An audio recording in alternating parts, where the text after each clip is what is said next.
An earnest request. The winds of grace are always blowing, but it is you who must raise your sails. I was involved in a long comment chain of creative free expression. At the end of it, I was pleasantly surprised by this. S. Would you make a short writing of losing someone and we try hard to forget and let him go because we no longer can touch, see, speak because he went back to our Creator, and post that with tag me in. I'd be thankful if you don't mind. And let's see how height your imagery expression. So, yes, I will try. It is a serious topic, but also one that has love. S. And don't forget to put the right pic on it. So, yes, the pictures are very, very important. S. Thanks in advance. A request like this is a big deal for me. I truly hope I can honor it. The winds of joy. Remembering the choices, remembering the dreams, remembering the nuance, there lies the heart. Sailing the seas of our sorrows, but it can turn. We can be one. Commitment too. As always, I repeat my litany. This too shall pass. This too shall pass. Storms never last. Going inward with honesty, going into the next, we bid farewell. No regrets, no laments. Yes? How do I honor thee, love that is me? I fear the loss, the sinking, but yet I float. Floating is not an idea, imagination is an idea. The seas are for sailing, sailing is alignment. Sailing is the flow of what is. Attunement. Are we attuned to our love or our loss? We cannot sail directly into the wind. We can sail at an angle into it, yes. Heavy going, slow. The same with simply letting the wind push us. No creativity, no enhancement. Sailing the wind, truly sailing the wind, requires embracing it, using it, flowing its power around and through us. When combined, we go faster than the wind. We are more. Pity is a drag, and the pity is only for us. There is no honor in pity. We believe we need to care with our sorrow. Sorrow doesn't nourish the ship.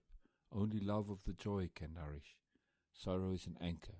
Too long at anchor and the rot sets in. The ship needs to sail to envelop the wind of love. Sailing is a celebration of the joy of the power of memory. The power of memory filling us with feeling. Only in joy can we honor that power of the memory of love. Love of the memory manifest as now, blowing its power from within us. We fear the rough shores of disapproval, the eddies and undertows of expectation. But we forget that we are free to sail the oceans of our love. Our love is endless. It goes everywhere, it touches all, encircling us. It is not the all of us, we are more. The ocean is never truly quiet. There is change, newness, we traverse, we do not float. We embrace the full power of that love, and it blows us to lands anew of hope, lands anew of promise, lands anew of opportunity.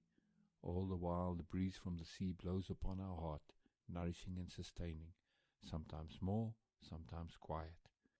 As sailors, the wind is our lover. We are intertwined. We know the wind is never fully ours. It never was. It flows over us, in us, through us. We are lucky when the wind and us are one. We know the wind is a gift that comes, and a gift that goes on to blow across the heavens. We cannot cling to a wind. It is now a wind elsewhere. We know too that the wind will come again. Wind is never the same, but it is wind. The love of wind is the wind of love. Even on land the wind brings us joy, a smile of knowing, a remembrance of the glory of its force. We know the power of the wind of love. We know we shall sail again. We know there are many, many ways to sail. Master sailors now, we sail on land, in the air, in our hearts, in our dreams. The joy of wind is ever with us now. When I started to write this, I was overwhelmed with incoming input.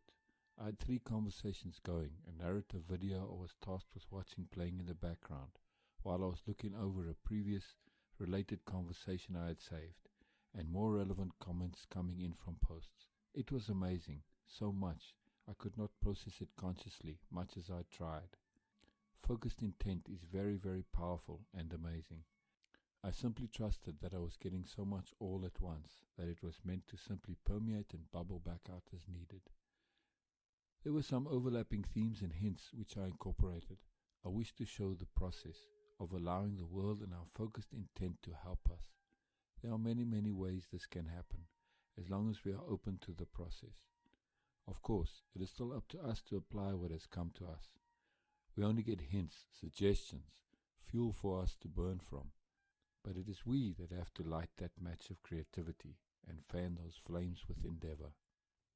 Thank you so much, S, for the inspiration. I was preparing to post the above and asked S to check if everything was okay before posting.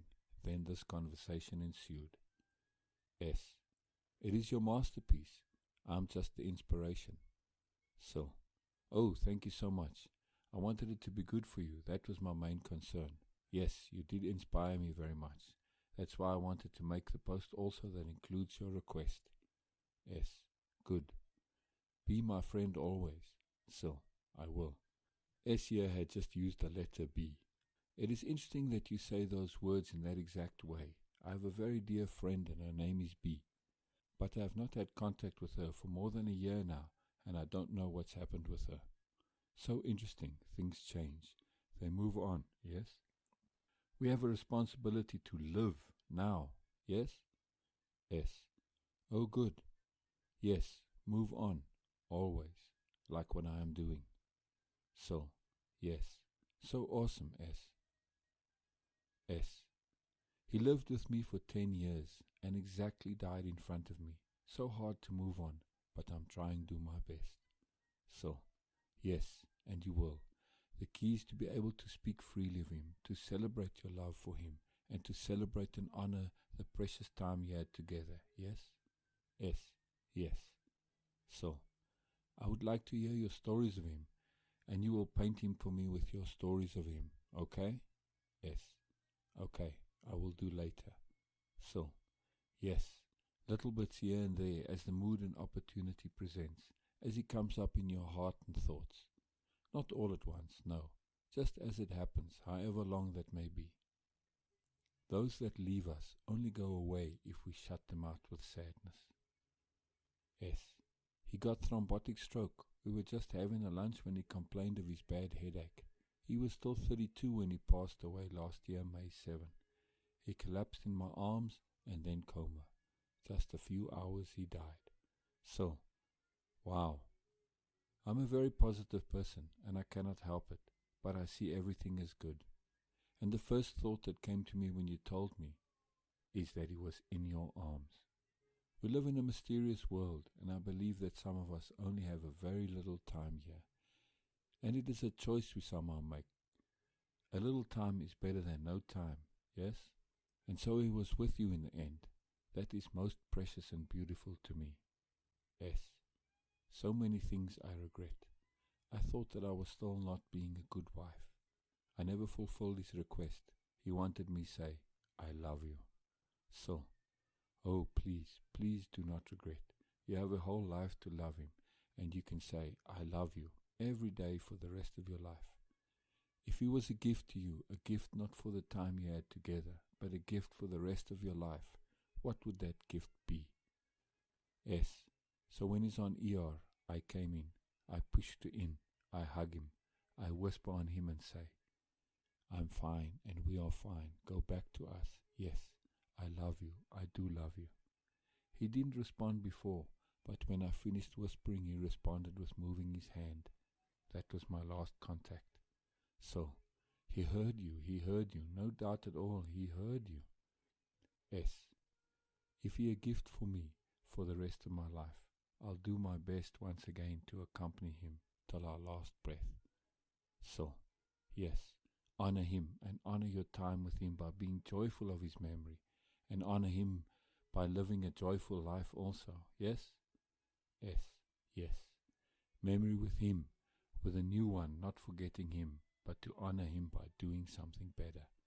So, yes. S: Agree. So, I find when people have someone they love dearly and that someone passes on, they get so they can't talk about the one they love, and no one else can either. Such a pity to see that happen. then they are lost for sure. But if they can be spoken of freely, not only by ourselves, but by our friends as well, and the speaking is always a remembering of the love and the joy, then they continue to live with us, just in a different way. And no one feels bad or apologetic to mention them. It is so liberating for everyone. And to me, it is the best way to love and honor them always. Yes? Yes. Not with me. I will be glad to talk about, so that others can take the experience about how to deal within, and making them know that they are not alone. So, yes, so cool, S. And always it is a way to find peace and joy within also. Yes? Yes. Yes. It is like letting go little by little. So, yes. Letting go of the pain and embracing the joy of their memory. Yes? S.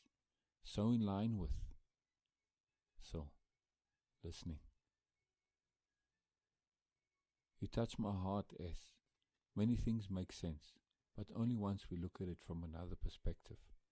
I suspect you are an example to others. Maybe your path involves showing others how to deal with loss, that the usual ways are not so good, that there are better ways, that it doesn't have to be all sadness forever, that we can move on to remembering our loved ones that are no longer with us with complete joy, and that we celebrate the good fortune we had in having had the gift of being together, however long it was.